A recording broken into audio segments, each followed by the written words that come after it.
Welcome to Geek Zone Wrestling. Easy for you to say. Apparently not. The podcast by wrestling fans who just want to talk wrestling if we can. So, we just came off of Money in the Bank 2024. Yes, we did. Quite a bit happened. Holy crap. A lot to unpack. So we're gonna start with, just kind of the matches and the results, and then how we felt about the match, pluses or pros, cons, yada yada yada. And then possibly get into predictions of where we think it's going. Yeah. So first off, for some stupid reason, 2 years in a row they have started the show with the men's Royal Rumble, the men's Money in the Bank ladder match. Good match. Solid match. Not like, oh man, that was the best match ever. But I mean, it was good. Yeah. Obviously there's 6 guys, ladders, you expect big spots from a pay-per-view like this, and we definitely got some. Yeah, there were some big time spots. I thought that Chad Gable really, he stepped it up a notch, and he did a fantastic job in that match. He really impressed me. I'll be honest, he's impressed me since his heel run started. I'm still not sold on him on the mic, but as far as his in ring, I think he's telling stories with the best of them. And a lot of the big, I don't want to say the big like moments of the match, but like the big moves, The big bumps. involved him in some way. He got his like chin stomped in by Mello, I believe it was. Yeah. And put on some awesome moves of his own. So I thought that was a really good showing from him. And I loved the Jey Uso and LA Knight. Yeah. Yeet, yeah, yeet, yeah, Yeah. yeet, yeah. I mean, all in all, I thought they chose the men's competitors really well. I think they chose him well. I think I'll be honest. I did not want McIntyre in the match because I knew if he was there, he was winning. Which he did. Which he Oh, did. spoilers, by the way, if people didn't already figure that out from us talking about something that just happened. But I don't know. I think I wanted it to be a bunch of I don't want to say undercarders, but guys that are up to be pushed to the main event status and have somebody new. Now, I mean, obviously there was a game plan in mind involving this, but Clearly. But McIntyre said he was going to win it, and he did. um the LA Knight, Jey Uso, Carmelo Hayes, Andrade, and Chad Gable are all very athletic people. And you've got, guys like Chad and LA who are more, ground and pound kind of guys. Then you have Andrade and Mello who are more of the like high flyers, strike and fly. Yeah. And then you have Jey Uso who's kind of just like a combination of all that. And then obviously Drew. But I thought overall I'd give the match a B plus. Yeah, I would say a solid B plus.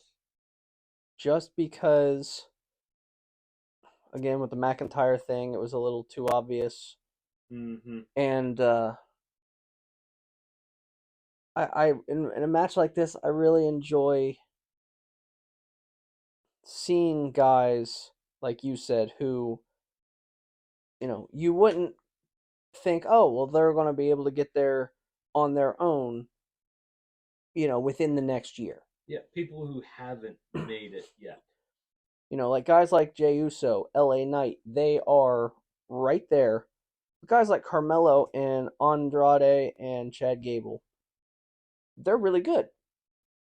But, I don't see them going for a world title within the next year. Well, but I will be completely honest. It would have made far more sense to me for even Chad Gable to have won versus McIntyre because of the whole affiliation now with the Wyatt Six.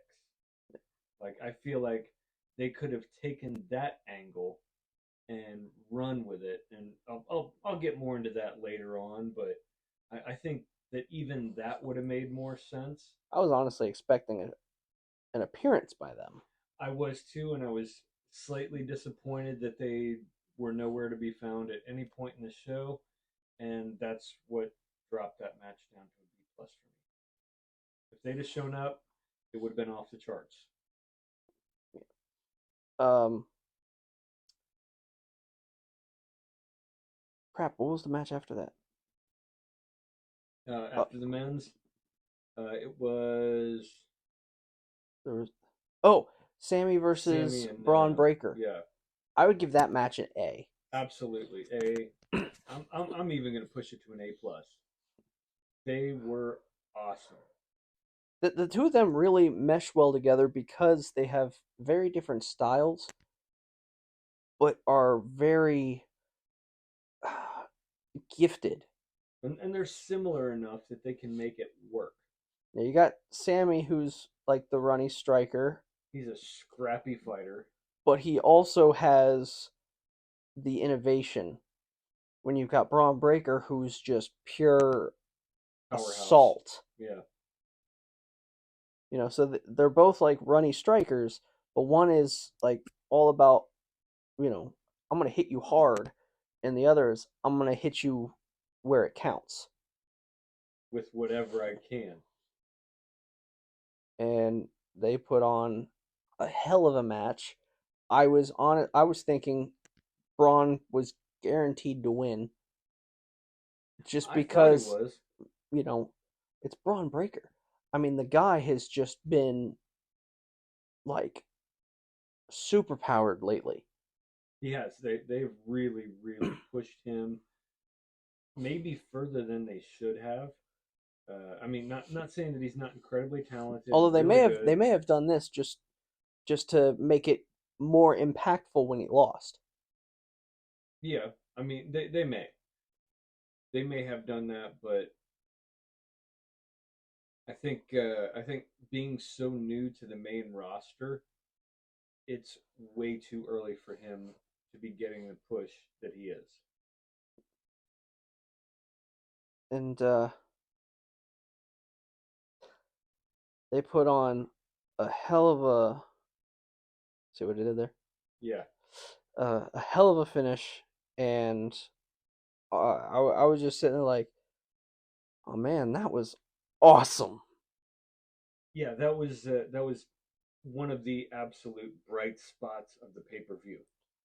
Um, even in my opinion, better than this next match, which was the World Heavyweight Championship match, Rollins, Priest.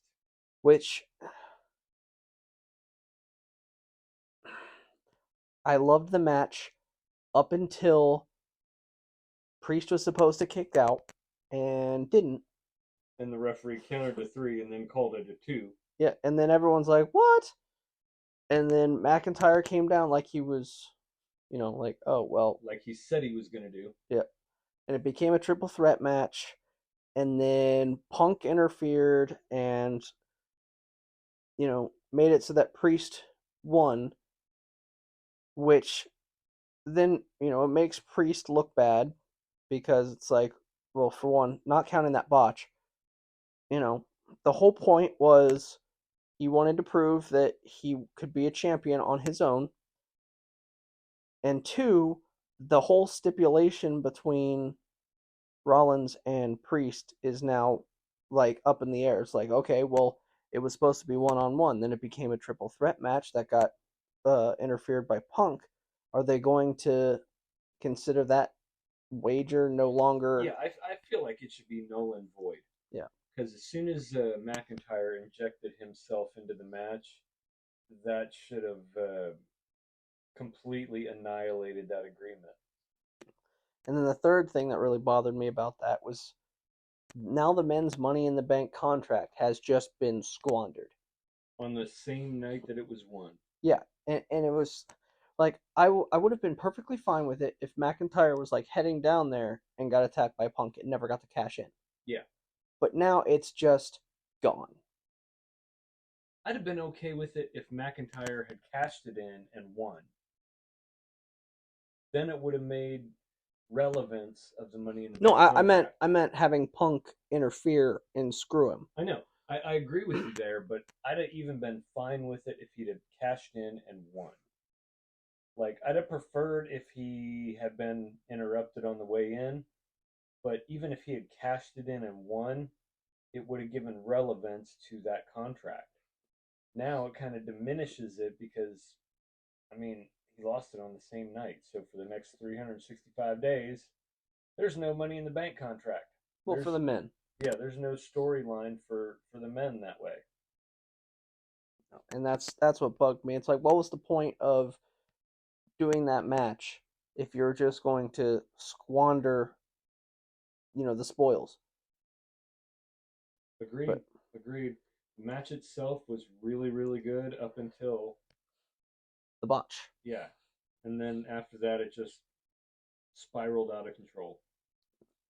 So I give that one a C because of that. I was going to go C minus.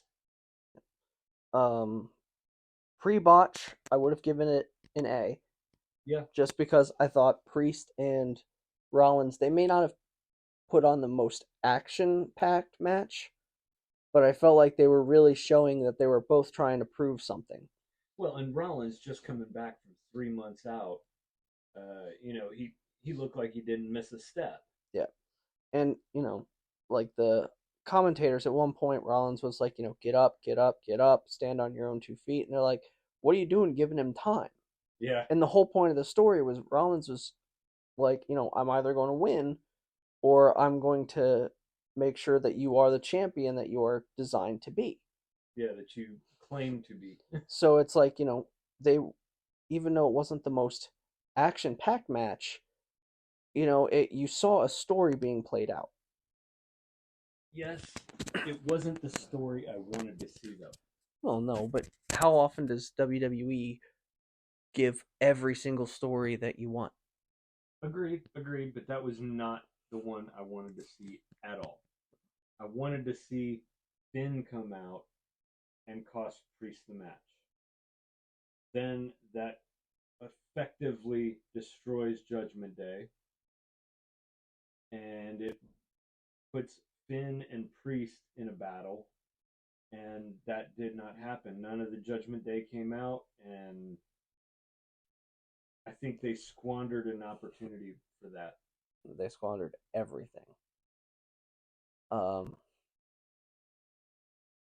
then after, And I'll be honest, I don't think McIntyre and Punk need any type of title for their angle. feud. Yeah, I don't think they need a title for their feud. I think it's already burning hot enough that anything they do is going to be gold. And then after that was the women's Royal Money in the Bank. What the fuck? Women's Money in the Bank. This was a fantastic match as well. I would rank this as almost as good as the men's. I'm not going to say it was as good as the men's. I said almost. But the problem is the women in this match are women that I don't really remember seeing them working together all that much.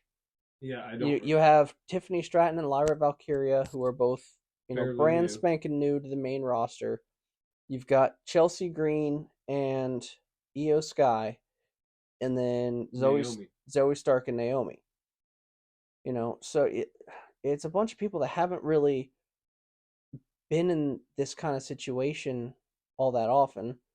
Like at one point, Chelsea Green did an unpretty her on the ladder, but it was terrible Yeah, it was god because awful. as they were trying to position themselves, the ladder just kept bouncing on the ropes.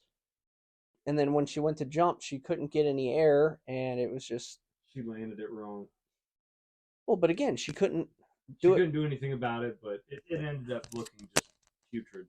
Yeah, Although I have to give Chelsea credit for her bump coming off of the ladder when it got pushed over and she we're went going through the through two double tables. table. Yeah, what I'm saying is, like some of the match that was bad, you know, you could tell that it was a situation that they couldn't help.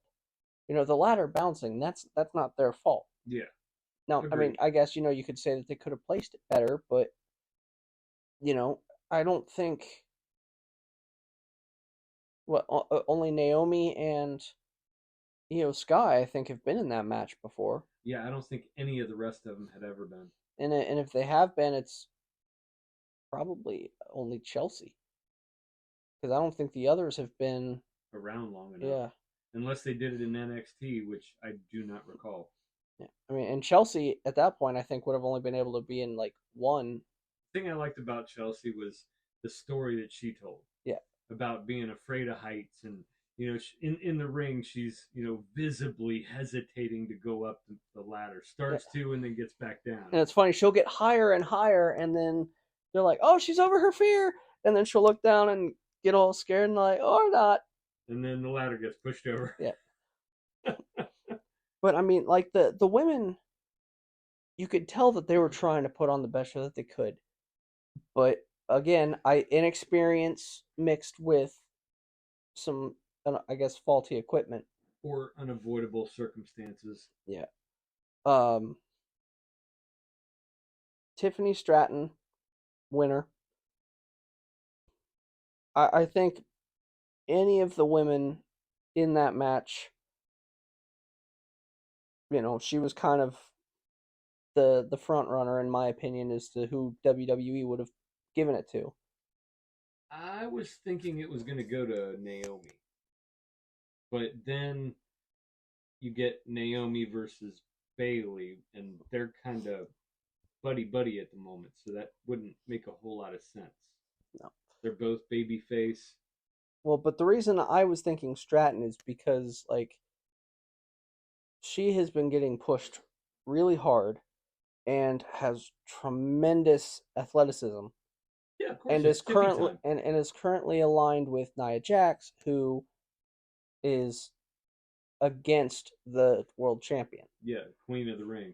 So, it kind of seemed like everything was pointing in that direction. And like I said, all in all, I would give them a B minus for that match. Okay, okay. I was gonna go C plus ish. I mean, I thought they were good, but there was a visible difference between their match and the men's match. Was there another match after that, or did that go to the main event?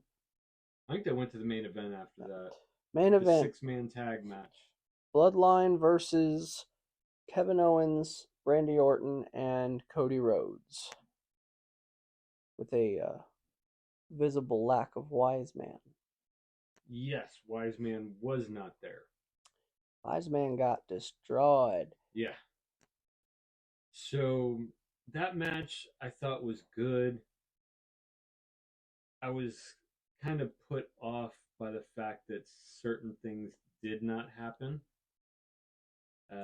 I was kind of expecting Heyman to show up with someone else. I was kind of hoping that because he was already there and has aligned with Cody in the past, Jey Uso would come down to neutralize Tama Tonga. Yeah, I mean anyone would have made Or no, sense. Tama Tongaloa. Yeah, Tonga Loa was the one not in the match, correct? No, I think it was Tama Tonga was not in the match. No. But either way, I haven't figured out which one's which yet. They had a golden opportunity to bring somebody else into this story to even the odds, and they didn't do it. I would have even been ecstatic to see Jimmy show up. Like, how dare you kick me out of the bloodline? Yeah, but in all honesty, I was halfway expecting Paul Heyman to show up with Brock Lesnar. I've never heard you say you were disappointed that Lesnar never came out. I'm not disappointed that Lesnar didn't come out. I'm upset that Heyman didn't come out with reinforcements. Like part Or toward the end. reinforcements didn't come out, obviously having either been sent by Heyman or being there in response to what happened to Heyman. Yeah, yeah. Toward the end of the match, I was hoping and praying to hear, "Ladies and gentlemen, my name is Paul Heyman." But I get Oh, it. dude, you know what would have been hilarious? What? Ladies and gentlemen, my name is. My bad. Hard truth. Or even, CM Punk. Punk would have made sense because of, the other week Yeah.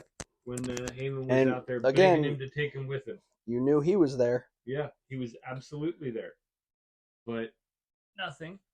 And the finish was, I guess, what I kind of expected. Well, I thought the finish was really stupid. I didn't say it was good. I just said it was kind of what I expected. I mean, the match had good spots. It wasn't terrible, but it just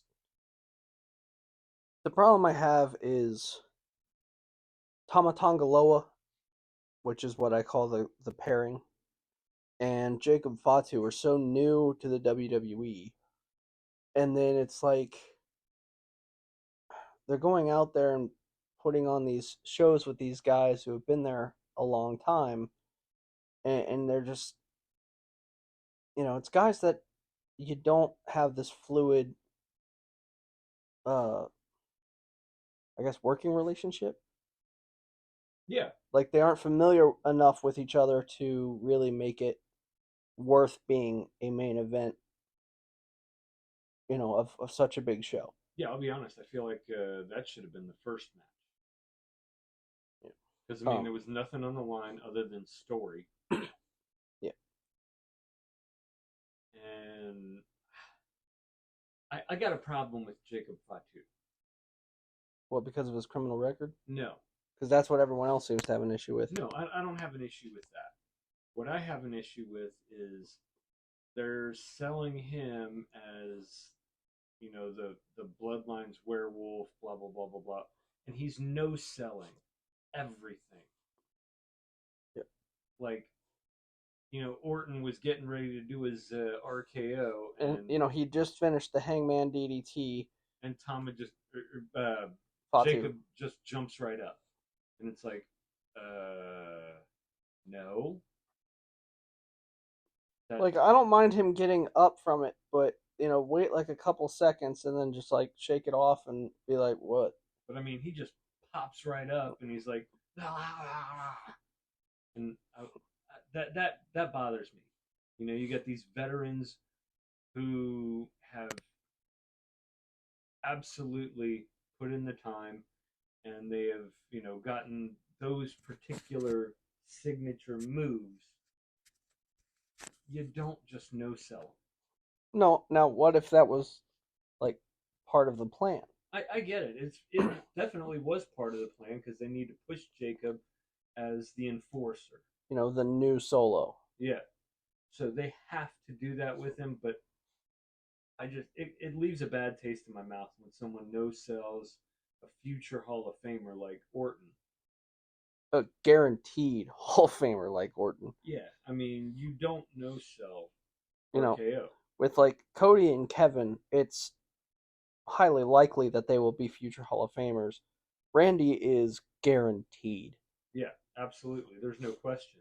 It's like John Cena. There's no doubt in anyone's mind John Cena is going to the Hall of Fame. And when The Undertaker was active, you knew he was going to be a Hall of Famer. Yeah. And that was the other big thing that happened at Money in the Bank is John Cena announced his retirement tour. Yeah, I was going to save that till the end because it wasn't like on the actual card. Yeah. So I was going to wait until the end, and it's, like, and the surprise, Well, surprise. it seemed like a really good segue when you It brought that was, up. it was. That's why I didn't. I was just explaining why I didn't say it like in the order. Yeah. I was covering all the matches first. So yeah, he announced that he is going to be doing an entire year, 2025, and that anybody that wants to see him needs to see him then. Otherwise, after that, you can't see him. Yep, and he was wearing a shirt that said, "This the last time is now." Yeah, the last And time then is on the now. back of the shirt it said, "After this, you can't see me." Yeah, And he said he will still be involved with WWE. It will just not be in a wrestling capacity. and he will be retiring his quote unquote uniform, His jorts. and thereafter you will only see him in like suits and stuff like that, if you see him. Um, he is, he said he's tentatively doing 30 to 40 shows, which means, you know, 2 or 3 a month. Yeah, Not bad. He said he's still, trying to do other things. And obviously, being an actor now, he probably still has contractual obligations for other things. no doubt about that. Um, like for example, he was allowed to go make that announcement at Money in the Bank during the middle of filming for Peacemaker season 2. Yep. Like he is currently in the middle of a different obligation, and they let him leave to do that, which I thought was like super fun because no one was expecting him because of that. Right. Like as soon as she said John Cena, I'm like, this is a prank. He's filming, and then he comes out. I was like, maybe they finished. Yeah, they And have then not he finished. announced they gave me the weekend off. I was like, damn, they're still filming. Yep. But anyway, that's the funny thing is like when he first went into acting and he was in the Marine, I'm like, He's terrible. his acting Yeah, sucks. he was terrible. But then like the more he acts, the better he gets, and it's gotten to the point where I really enjoy him more as an actor than as a WWE guy because like in the WWE, you know, he sort of has just the one character, which is just, him. Yeah.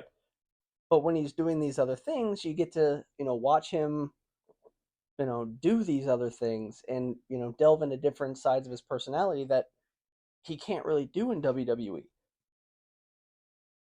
Agreed, and I think over the course of time, he has developed quite a bit of skill in his acting abilities. Yeah.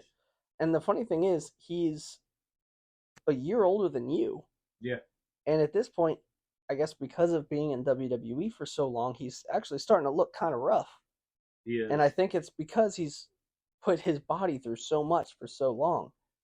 taking I mean, a lot of bumps for sure, really, he's only starting to look bad in like the neck, and his but hair or lack thereof.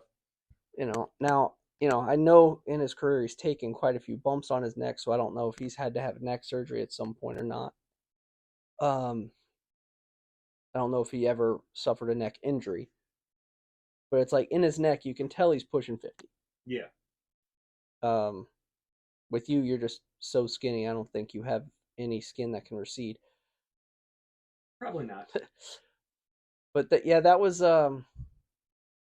like you and I talking, and I was literally watching SmackDown, the episode where he came out to Kurt Angle's Olympic challenge. He said, what makes you think that? What do you think that you have that can help you beat me? Ruthless aggression. Smack. Like I was watching that.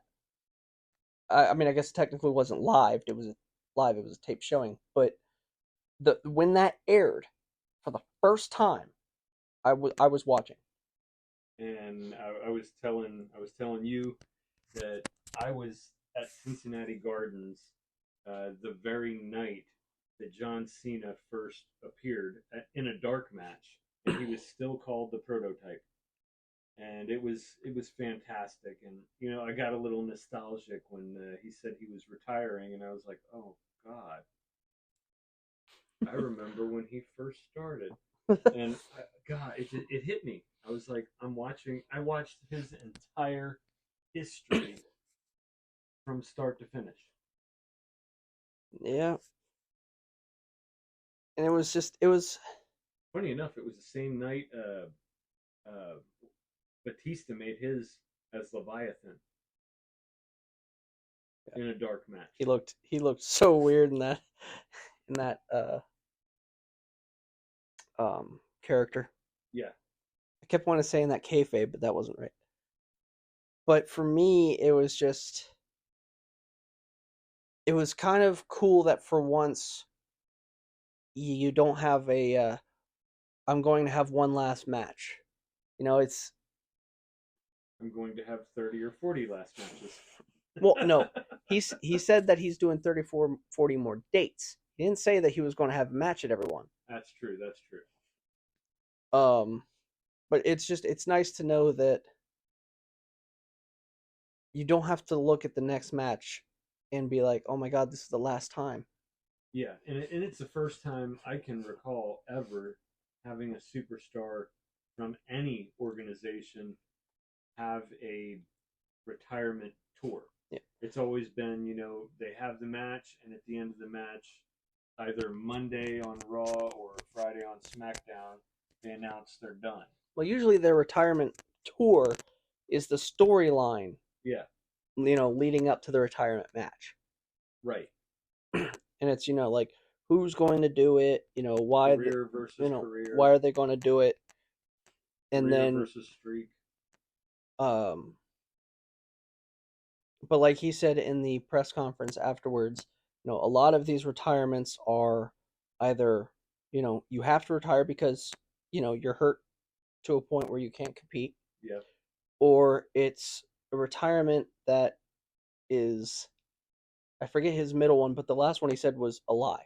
It's like, you say, "Hey, yeah, I retire," but then you come back 2 years later and wrestle a match. yeah. Which he said he's not doing. He said once he's retired, Yep. he's not going to be showing up in the ring as a referee or anything else for that matter. No. Now he kind of indicated that doesn't mean that you'll never see him on a WWE television. Right. It will just never be in a match format. It would be like him coming out to make an announcement or, you know, something like that. Could see him as a GM or something like that. Well, problem there is that he would be more tied up That's true. doing That's that. true. But I was thinking like, be a host of a show or something like that, not necessarily, you know, you have to go down to the ring and be a referee, but you can just, show up, say, hey, welcome everybody, cool, woo, and then leave. I, You I know. I think what he's alluding to is he's going to be more of an ambassador, Yeah. more so than anything else. Like Well, tied up with the I'm not saying he's going to, do it all the time. Yeah. I was just, like maybe once a year you'll see him make an appearance, say something, and then you won't see him again. Yeah. A backstage promo or, like I said, coming to the ring to, announce, a Hall of Fame entrant or something. It doesn't mean you'll never see him on WWE programming. It means that he's not going to be involved in the matches. Yeah. Or really involved in anything physical. Yeah.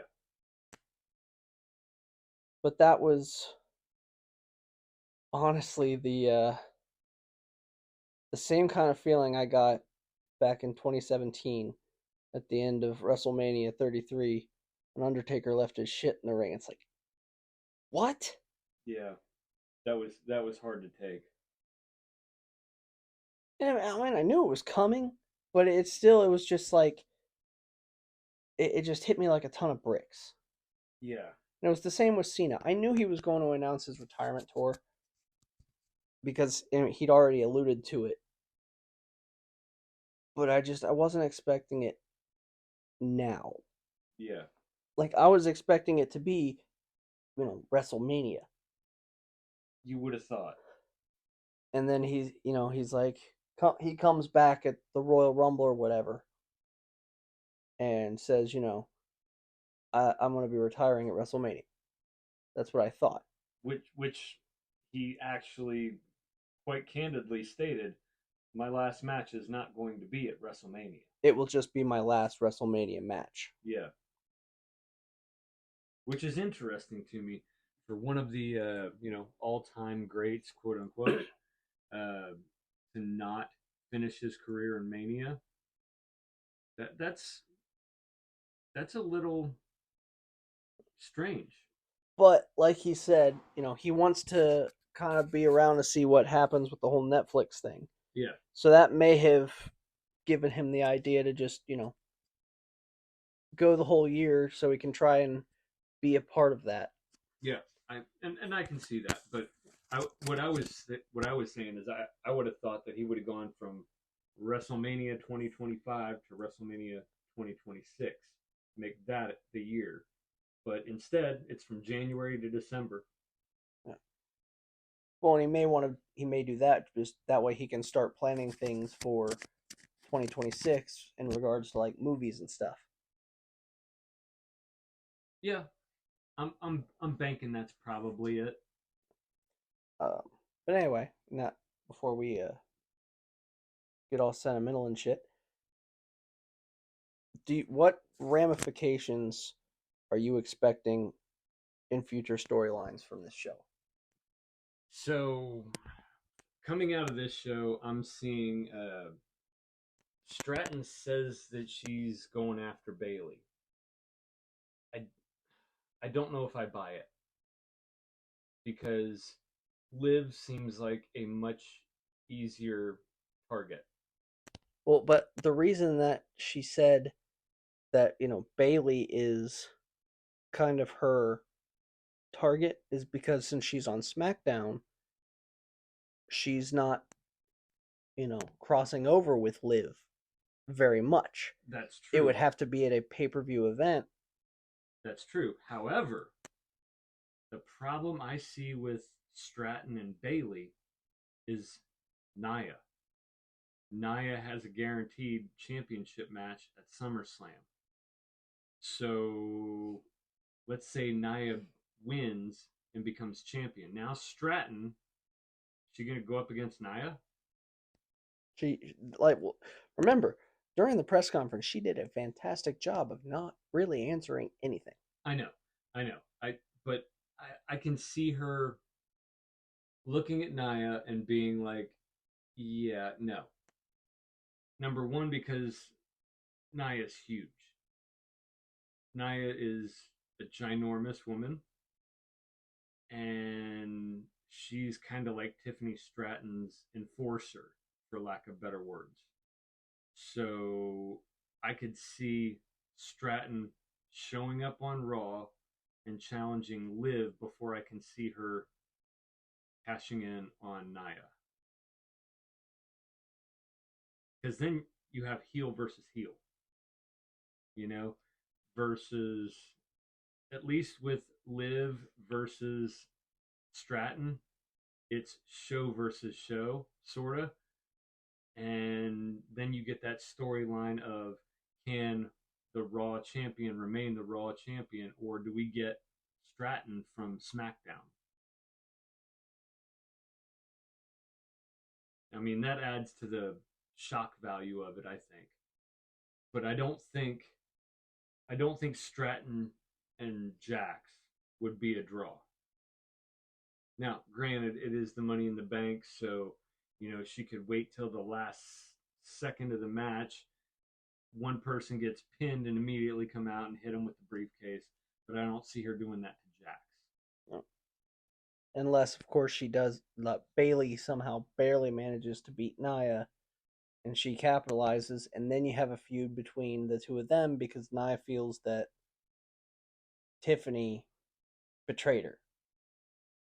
And that would have to be a turn for somebody. Yeah. Would Nia Jax work as a babyface? Well, either that or Tiffany goes babyface because Nia attacks her. Because then it's like, I was just, I worked my butt off for this, And you just come in and steal it. and then, I took the opportunity that I got. It's not my fault that you didn't beat Bailey. I had the opportunity, I took it, I got it, you know, what, and then you just stabbed me in the back. Yeah. I don't know if that would really go over well with the WWE universe, Yeah, I don't but see that being tantalizing television. So I also see, also at SummerSlam she could cash in on Liv, yeah, very easily. because it will be a pay-per-view. Yeah, premium live event. Whatever. I said pay-per-view for freaking like 20 years, man. Right? So obviously, coming out of Money in the Bank also is going to be the McIntyre Punk feud. No question about that. I mean, that was even more solidified after the happenings within that match. I was shocked he didn't take the bracelet back. Yeah, yeah, I was too. And did you see Rollins and how pissed he was Mm-hmm. at Punk? Yeah. So I could see that sparking. You get Punk and McIntyre at SummerSlam, Will and Punk be cleared by then? I don't know, possibly. It sounded like he was expecting to have been cleared already for Money in the Bank. Oh. But then after that, Rollins, Punk. I could see that being a thing. Obviously, they've sowed the seeds of Finn versus Damian, but they didn't pull the trigger on it at Money in the Bank. Probably because they figured, you know, if they did that and then McIntyre comes in and then Punk comes in, it's kind of a whole lot of interferences and betrayals for the one. It is. Uh, I think they missed the mark with this. I think they should have gone ahead and pulled Judgment Day into the match to interfere. Priest gets pissed. Then, if you're going to have McIntyre involved in the match, have him come in, cash in. Judgment Day costs Priest the title. And then Punk does something after the match. Or you could have him win it again at Money in the Bank, and then at SummerSlam, Punk screws him and costs him to lose it to Gunther. Yeah, or just set up the title match for those two, which I don't think they need. The storyline is fantastic as it is. But then Gunther would have to lose. I'm okay with Gunther losing.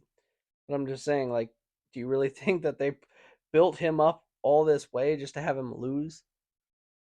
I don't. I mean, they gave him, the longest reign with the Intercontinental title ever. Think I think they intend to put the world title on him, and I think it's probably going to happen at SummerSlam. Although I have to admit, I'm not real excited about a Damian Priest Gunther match. I'm really not. Me either. I I wanted it to be either Rollins or McIntyre. Yeah, those two matches would have been wonderful, but I don't I'm not excited. I'm not excited to see. Although, if they do put Priest over Gunther, it may give him everything he needs to be a for people to look at him as like, all right, fine, I accept him. Because right now, I don't think anybody takes him seriously as a champion. No, nobody does. I didn't take him seriously from the time he cashed in. I didn't want him as a world champion. There's so many other guys that I would have rather seen, but I feel like what would have to happen with him is he needs to break away from Judgment Day. That's what Seth Rollins is on the money, and I know it's part of the show, but he's on the money.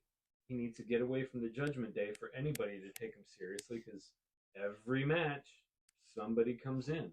And then he keeps saying no, and like Seth Rollins said, here's the Judgment Day trap, and he's like, no trap, because no one needs to be involved with my business. And then Seth Rollins or Finn Balor attacks Seth Rollins from behind, and Priest is like, what the hell? Yeah, and I think that was the trigger I wanted pulled for Money in the Bank. That's what I wanted, but and then when McIntyre came out, I was like, well, Punk's going to interfere and he's not going to be able to cash in. Then he cashed in. It's like, what the? All right, whatever. And then Punk interferes, like, oh, you've got to be effing kidding me.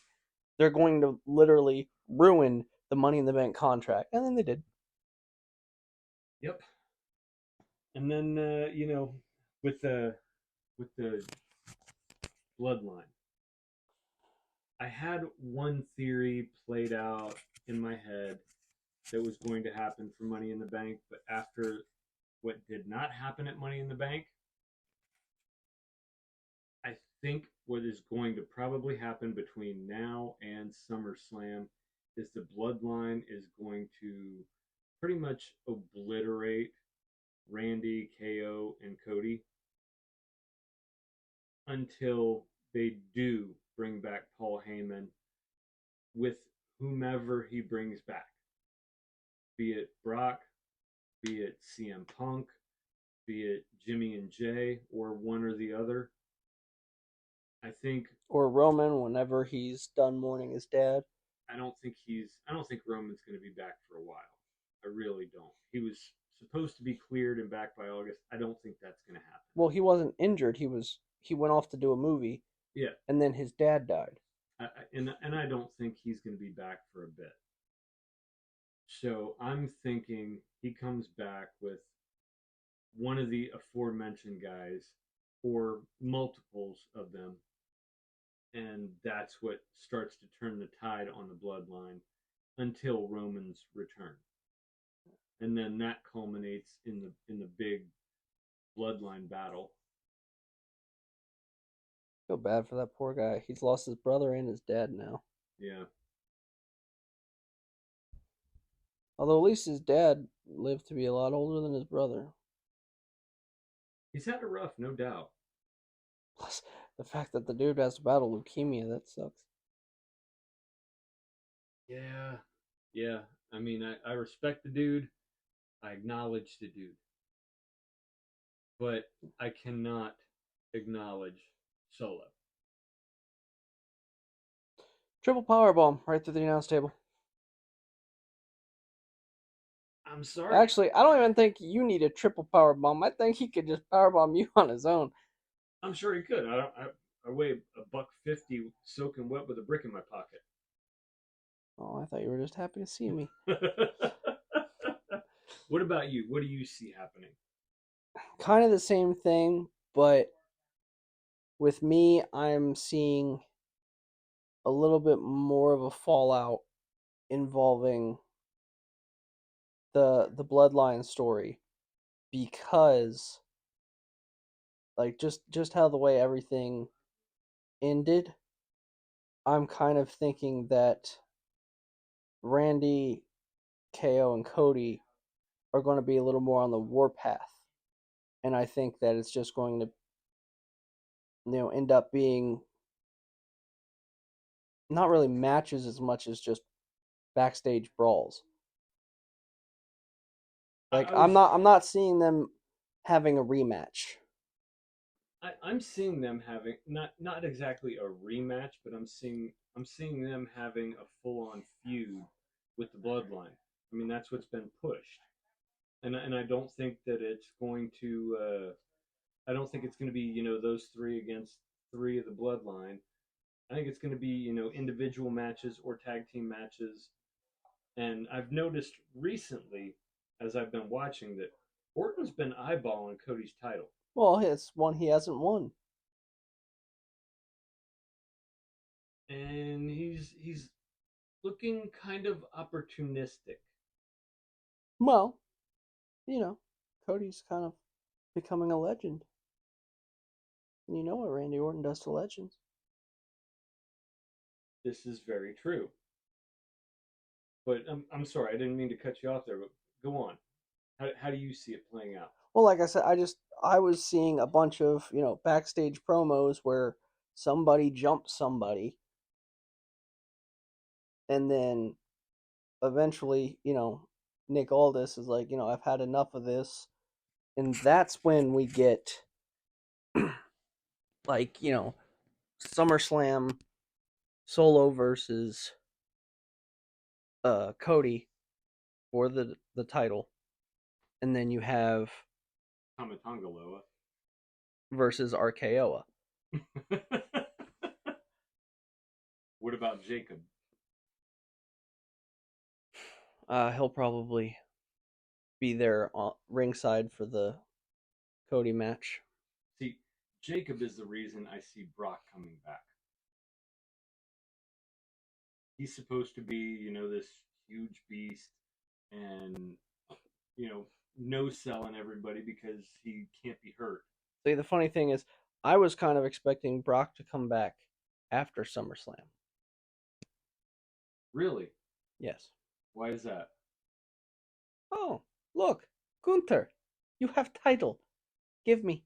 Ah, Because before the whole lawsuit thing, he was supposed to be in a feud with Gunther because they wanted the next big thing to feud with the next big thing. yeah, yeah, I could see that.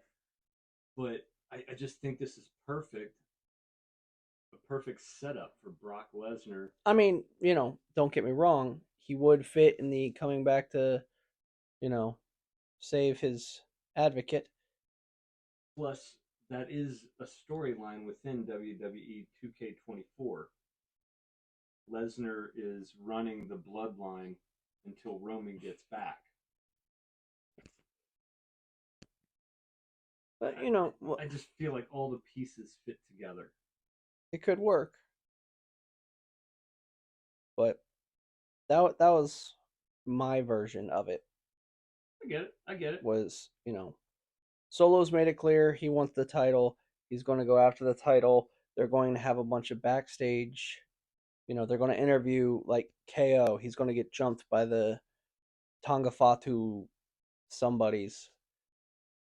And then Orton will retaliate against someone else, and then they'll retaliate, and then Cody and Nick Aldis will be like, screw this, I'm done with this. You versus you, you versus you. SummerSlam. So, what about, let's say, Stratton? How do you see that going? I don't think she's going to cash in for a while. You think she's going to hold on to it? I think with her, it's probably going to be more along the lines of the end of the year. Hmm. Just based solely off of the fact that she said during the press conference that she was going to have the case redesigned and she'll see where it goes. Pinkified, bedazzled. Yeah. Why would you do that if you were just going to cash it in? Well, this is true. Although a lot of them have done that anyways. But my thing is everything right now, title wise, is kind of booked. So it wouldn't make sense for her to suddenly jump into the title picture now when, Bailey won the title and is, basically putting on her Sami Zayn story of proving why she's worthy of the title. Liv has the title because Rhea is hurt and she wants to have everything that Rhea has. Then when Rhea comes back, Rhea's going to want it back. Obviously. So if you have her cash in on Liv, then you don't have Rhea going back for the title. No, but you have Rhea going after Liv, which does True, that honestly but need the title? But again, that whole storyline is she wants to take everything from Rhea.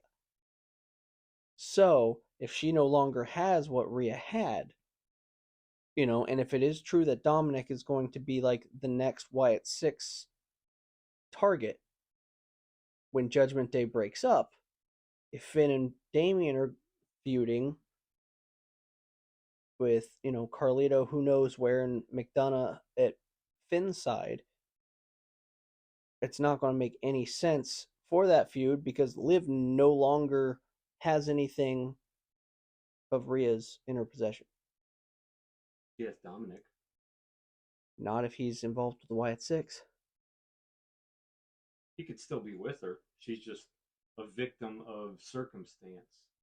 But anyway, Which, that's I'm going to be honest, that's not cool. no, it's not cool. But that was my thing. Okay, what about the men's feuds up and coming? LA Knight, Logan Paul. I think that's going to become a thing again.